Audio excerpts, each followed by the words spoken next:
Damos inicio al curso sobre religiones comparadas de la Escuela de Formación Cristiana Virtual.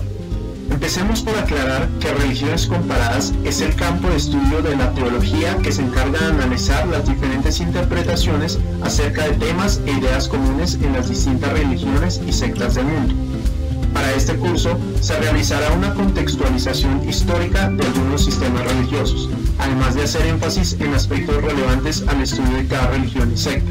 Aspectos tales como quién es Dios, en qué consiste el pecado, cómo se obtiene la salvación, qué se cree acerca de la vida futura y las creencias y prácticas más importantes de cada religión.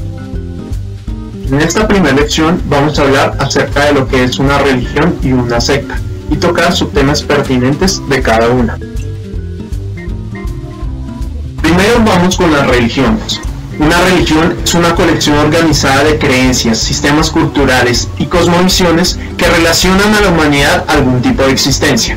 Este sistema organizado de creencias, prácticas y perspectivas acerca del mundo son creadas por un conjunto de personas con el objetivo de establecer un vínculo a nivel espiritual con un ser o una fuerza superior y suprema. La religión es una práctica común a las diferentes culturas y ha existido desde que el hombre, como ser social, comenzó a organizarse en torno al culto de deidades. La religión engloba una serie de tradiciones, culturas ancestrales, instituciones, escrituras, historias, mitologías, credos, experiencias místicas, ritos, liturgias y oraciones, los cuales son elementos que el hombre usa para acercarse a una verdad espiritual. Sabemos que el propósito del hombre es adorar a su Creador y que para esto fue creado, para dar y rendir gloria y honra a Dios. Esto podemos verlo en Isaías 43:21. Aquella adoración es intrínseca al ser humano, hace parte de su esencia, para esto fue creado. Aunque a causa del orgullo que también habita en su corazón algunas veces se quiera negar esta verdad, debemos afirmar que el hombre vive de rodillas. Esto es parte de su naturaleza. Lo que el hombre puede y decide constantemente es a quién o qué adora. Incluso aquellos hombres que suelen negar la creencia en algo y aparentan no ser religiosos, han creado sus propios ídolos para dar sentido a su existencia. Ideologías, sueños, personas, incluso el dinero, tienen seguidores que morirían y matarían por ellos. Pero aquella necesidad espiritual del ser humano, de unir su espíritu con el de su Creador, de buscarlo y acercarse a Él, ese vacío de Dios que solo lo llena Dios, puede encontrar satisfacción sola y únicamente en la persona de Jesucristo. Como leemos en su palabra, porque en Él fueron creadas todas las cosas, las que hay en los cielos y las que hay en la tierra, visibles e invisibles, sean tronos, sean dominios, sean principados, sean potestades. Todo, absolutamente todo fue creado por medio de Él y para Él. Y el propósito y fin del ser humano ve su cumplimiento al adorar a aquel para el cual y por quien fue creado, el Hijo de Dios. Así, podemos concluir que la religión es uno de esos tantos métodos humanos en los que el hombre intenta satisfacer en vano la necesidad que hay en su corazón, la de acercarse a Dios. Se cree que existen alrededor de 4.200 religiones vivas en el mundo, e innumerables extintas. La mayoría de ellas poseen narrativas, historias sagradas y símbolos que pretenden explicar el sentido de la existencia y el origen de la vida y del universo. Estos elementos también son usados para dar respuestas a preguntas que como seres humanos, racionales y pensantes, nos hemos hecho desde siempre. ¿De dónde vengo? ¿Cómo fui creado? ¿Cuál es mi propósito en el mundo? ¿Para dónde voy? ¿Qué hay después de la muerte? ¿Quién es Dios? ¿Qué es lo bueno y qué es lo malo? Son algunas de las interrogantes a las que las diferentes religiones tratan de dar respuesta. A partir de sus creencias sobre el universo y la naturaleza humana, las personas pueden optar por una moral, unas leyes religiosas o un estilo de vida preferido. En este punto hay que aclarar que la religión es diferente a la fe, pero entre ambas hay una relación indudablemente. La palabra religión se utiliza en algunas ocasiones como sinónimo de fe, de un sistema de creencias o a veces de un conjunto de deberes. Sin embargo, la religión se diferencia de la fe en que la primera es un fenómeno social, mientras que la fe de una persona es algo privado. Es imposible concebir una religión sin fe, ya que es esta la que lo lleva a creer en lo sobrenatural, en lo espiritual, en un mundo más allá de lo tangible. Cosas que para la razón suenan descabelladas, pero que por la espiritualidad con la que ha sido dotado el hombre pueden ser conocidas y entendidas, obviamente hasta cierto punto. En la mayoría de las religiones, los creyentes intentan honrar y o influir en su dios o dioses. Suelen hacerlo mediante prácticas tales como la oración, el sacrificio o respetando ciertos comportamientos que para ellos son adecuados. Toda religión se compone de 5 elementos fundamentales: la fe, el culto, la comunidad, el credo y las prácticas. La fe es el aspecto interno de la religión, aquello que la gente cree, esos sentimientos de admiración y reverencia hacia su Dios. El culto es todo aquello comprendido por la veneración, las construcciones, las imágenes, los altares, los rituales, las alabanzas, las canciones y las reuniones de la comunidad. La comunidad, a su vez, es el aspecto social de las religiones, es decir, los creyentes de una iglesia o templo, los ministros, los sacerdotes, en general, todos los integrantes de esa congregación. El credo incluye todas las creencias o ideas. Aquí aparecen las escrituras sagradas, las ideas sobre Dios, los ángeles, el cielo, el infierno, el pecado y la salvación. Y finalmente, las prácticas, que son las que tienen que ver con la manera en que los individuos se comportan debido a sus creencias. En cuanto al origen de las religiones, podemos establecer que, como la raza humana inició sus pasos sobre esta tierra en lo que ahora conocemos como el continente africano, algo que sabemos debido a los hallazgos de restos arqueológicos que muestran el inicio de la civilización allí, las religiones primigenias, en su mayoría actualmente extintas, surgieron en aquellos centros en los que el ser humano comenzó a organizarse como comunidad por primera vez. Para el caso de este estudio, y no yendo más allá para no desviarnos del tema, aquí podemos observar el lugar en donde surgieron las principales religiones y con mayor número de adeptos del mundo.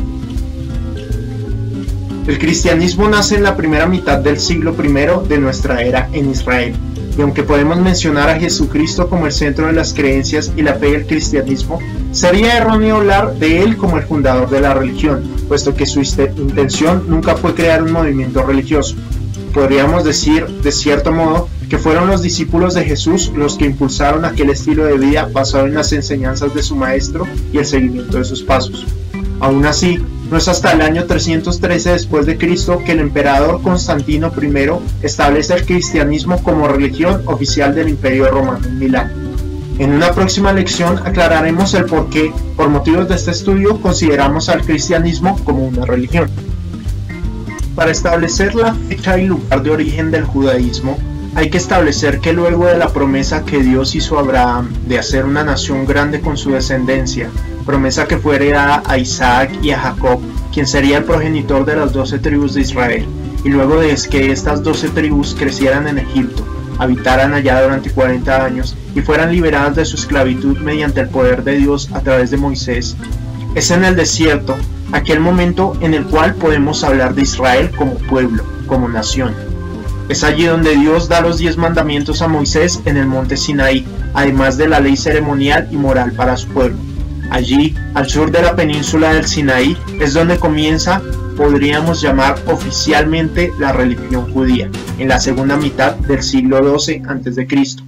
El Islam, la tercera religión monoteísta del mundo y que ha cobrado una gran relevancia en los últimos años, inicia con la predicación de Mahoma o Mohammed, el profeta, en el año 622 después de Cristo, en la Meca, lo que es la actual Arabia Saudita. El budismo, por su parte, es una religión no teísta que deriva del brahmanismo y fue fundada por Siddhartha Gautama o Buda en el siglo VI a.C. en el valle del Ganges en la India. Y finalmente el hinduismo, tal vez la religión más antigua que estudiaremos y la tercera con mayor número de adeptos, luego del cristianismo y el islam. Es una religión politeísta que también tiene su origen en el brahmanismo. No se sabe con exactitud el momento de su nacimiento. Algunos afirman que fue aproximadamente en el año 1750 a.C., otros dicen que fue en el 2500, y los mismos hinduistas mencionan que esta religión tiene más de 5000 años de existencia. No posee un único fundador ni tampoco profetas, y su creación pudo darse a partir de la fusión de las culturas y religiones de la India con la de los pueblos arios y mazones.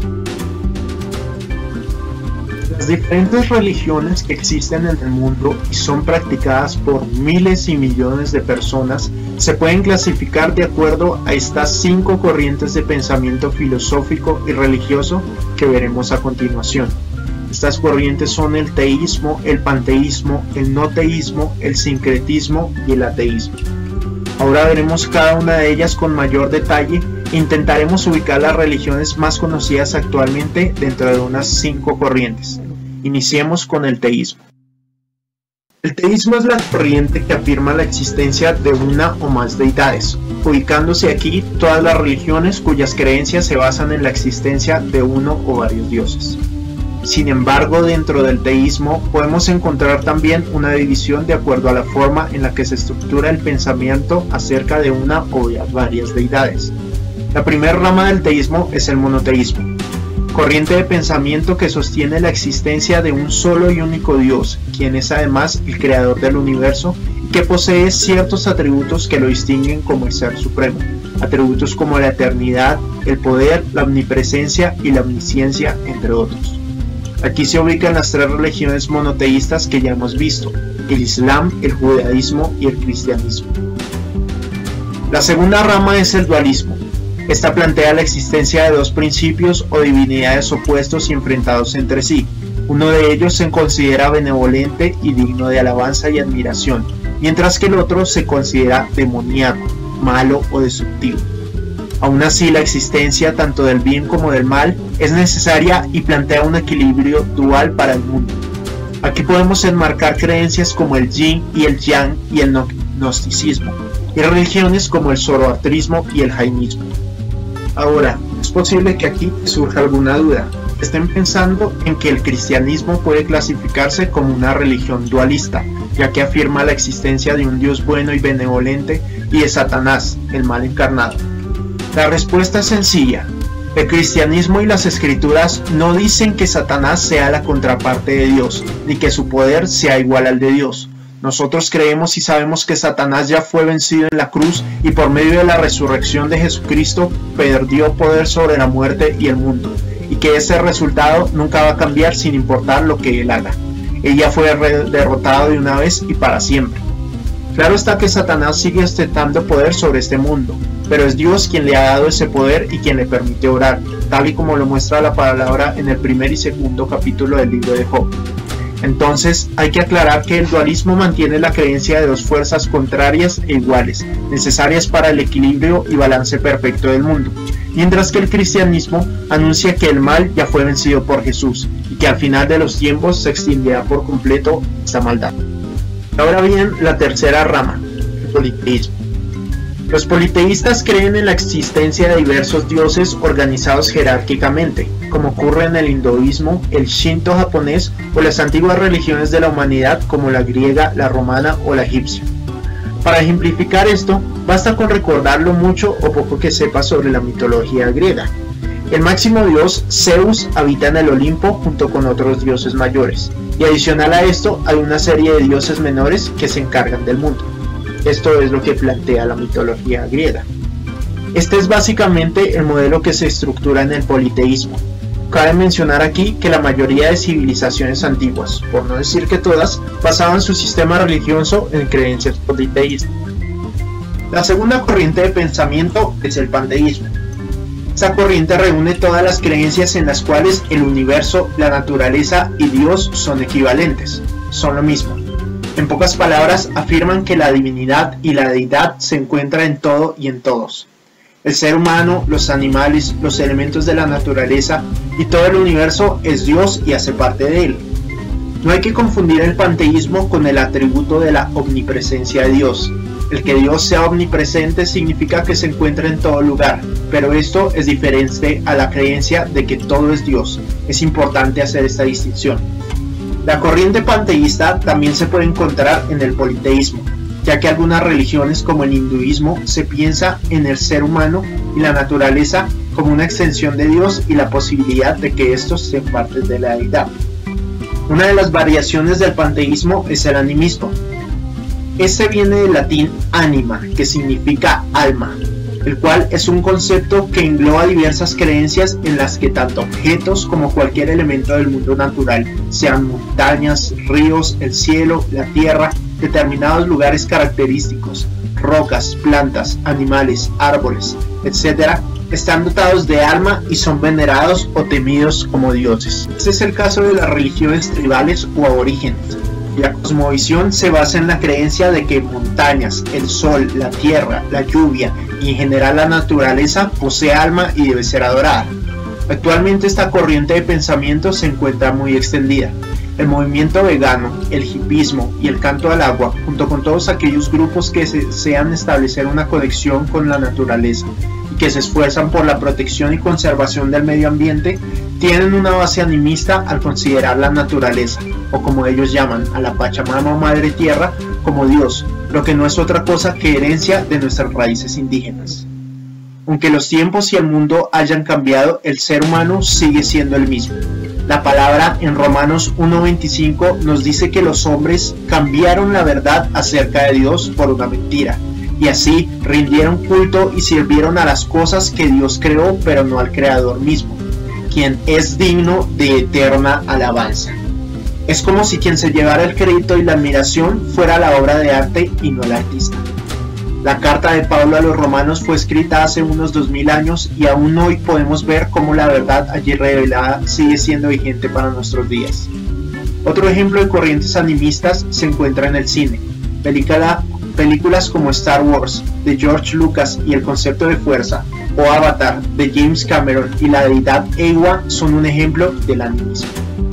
Religiones como el budismo y el confucianismo, o filosofías como el agnosticismo, no aceptan o no reconocen la existencia de dioses absolutos o creadores universales, o bien les otorgan funciones menores o muy específicas.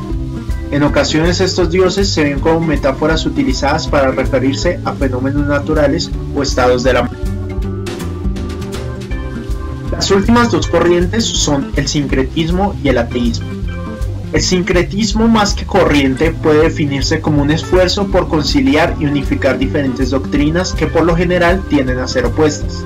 Hablar de sincretismo es sin duda hablar de la nueva era, un concepto utilizado a partir de la segunda mitad del siglo XX hasta la época actual, la cual es un movimiento que mezcla diferentes ideas relacionadas con la exploración espiritual y el misticismo, uniendo la astrología con diferentes prácticas de meditación oriental. Como ejemplo del sincretismo podemos mencionar también la secta del fallecido Sun Myung Moon, la cual pretendía unir al mesianismo coreano, las filosofías de Extremo Oriente y el cristianismo. Dentro del sincretismo encontramos también el ecumenismo, el cual es un aparente movimiento que busca la unidad de los cristianos de las diferentes ramas del cristianismo. Aquí entran católicos, protestantes, mormones, testigos de Jehová, adventistas, unitarios, etc. El movimiento ecuménico actual comienza oficialmente en el Congreso Misionero de Edimburgo, en Escocia, en el año 1910. Este movimiento ecuménico ha sido más que todo impulsado por la Iglesia Católica y busca restablecer la unidad que existía en el mundo cristiano antes de la reforma de Martín Lutero y que dio lugar a los protestantes. Adicional a esto, existe un llamado diálogo interreligioso, el cual es un llamado a la cooperación entre las diferentes religiones. Y debo hacer una advertencia. Cuando el libro de Apocalipsis nos habla de Babilonia, la gran ramera, hace alusión al sistema religioso predominante de los últimos tiempos. Este tema es concerniente a otro estudio, por lo cual no andaremos en él en este momento. Pero lo cierto es que aquel sistema religioso predominante será una mezcla atrayente de otros sistemas religiosos, en los cuales la llamada tolerancia es el lema insignia para probar todo tipo de comportamientos, pensamientos, doctrinas e ideas que van en contra de la verdad. El ecumenismo ha abierto un camino perfecto y bastante amplio para que ese sistema religioso de los últimos tiempos, los que ya son nuestros tiempos, se siga gestando y salga a la luz. La venida del Señor es inminente y está más cerca que nunca. Finalmente, la quinta corriente del pensamiento es el ateísmo. Esta postura niega y se opone rotundamente a la creencia acerca de la existencia de Dios y o de cualquier otra fuerza suprema. En el siglo XX, sobre todo en Occidente, se hace evidente un declive de las religiones y el auge del ateísmo. el cual, por medio de la ciencia y la razón, sostiene que el mundo físico puede explicarse por sí mismo y ser totalmente comprendido. El darwinismo y el marxismo son algunas teorías que están basadas y apoyan y sustentan el ateísmo. Hasta aquí hemos visto las religiones, que son, de dónde vienen, un poco de historia y las diferentes corrientes de pensamiento en las cuales están basadas. Ahora pasaremos a las sectas. Históricamente, secta significaba escuela o partido, y se refería a una dirección o tendencia dentro de la ortodoxia. Por lo tanto, los sectarios no merecían reprobación alguna. En el tiempo de Jesús había dos sectas dentro de la ortodoxia judía, los fariseos y los saduceos. Los fariseos habían logrado que la mayoría de judíos aceptara su doctrina y sus enseñanzas. Eran hombres legalistas a los cuales Jesús constantemente reprendía, diciéndoles: «Ay de ustedes fariseos, aflicción les espera también a ustedes, expertos en la ley religiosa, pues aplastan a la gente bajo el peso de exigencias religiosas insoportables y jamás mueven un dedo para aligerar la carga». Esto lo podemos ver en Lucas 11:46 y Mateo 23:4. Los saduceos, por otra parte, quienes eran los descendientes del sumo sacerdote Sadoc de la época de Salomón, no creían en la inmortalidad del alma ni en la resurrección y dudaban acerca de la existencia de los ángeles. Para nuestros tiempos, las sectas son grupos que se han apartado de la verdad enseñada en la Biblia y han ido detrás de doctrinas extrañas o por líderes con mucho carisma. La secta se compone de elementos doctrinales y sociológicos que tienen el único propósito de manipular a la gente. Realmente son lavados de cerebro. Estos movimientos sectarios que intentan dañar al creyente y apartarlo de la verdad del Evangelio también existieron en el tiempo de los apóstoles, engañadores que se infiltraban en la iglesia y sembraban duda en la fe de los creyentes a través de doctrinas extrañas. Uno de los apóstoles que fervientemente se opuso a estos hombres y sus doctrinas fue el apóstol Juan. Dentro de las características de las sectas podemos encontrar que tienen un error básico, el cual radica en aquello que creen acerca del Hijo de Dios y por consiguiente en el plan de salvación. Por lo general, las sectas niegan la obra redentora de Jesús en la cruz y su deidad con argumentos que aparentan validez pero que no la tienen. Además de afirmar que su líder espiritual, su religión o grupo es el único medio para alcanzar la salvación. De esta manera llevan a la gente a una aparente salvación por obras que se opone totalmente a la verdad de la gracia bíblica. Las sectas también usan material extrabíblico. Lejos de exponer la verdad de la palabra y esforzarse por enseñar a las personas a estudiar e escudriñar las escrituras, confunden a las personas con literatura de su propia organización, con otras supuestas revelaciones y un sinnúmero de textos que no corresponden a la verdad plasmada por Dios en la Biblia. Sabemos que toda la escritura fue inspirada por Dios y es útil para enseñar, reprender, corregir, instruir justicia, y que no necesitamos textos aparte de la Biblia. Como diría Smith Wigglesworth, no es necesario que seamos eruditos, basta con ser hombres de un solo libro. Otra característica de las sectas es que suelen añadir o quitar palabras a la escritura, para acomodar la verdad bíblica a sus falsas enseñanzas. Pero en el Apocalipsis de Juan, capítulo 22, en los versos 18 y 19, aparece una terrible advertencia que de seguro han pasado por alto. Si alguien agrega algo a lo que está escrito aquí, Dios le agregará a esa persona las plagas que se describen en este libro. Y si alguien quita cualquiera de las palabras de este libro de profecía, Dios le quitará su parte del libro de la vida y de la ciudad santa que se escribieron en este libro. Una verdad de los movimientos sectarios es que salen de nosotros. El apóstol Pablo en Hechos y el apóstol Juan en su primera carta nos advierten acerca de esto. Los hombres que engañan, que desvían y pervierten la verdad salen tristemente de la misma iglesia.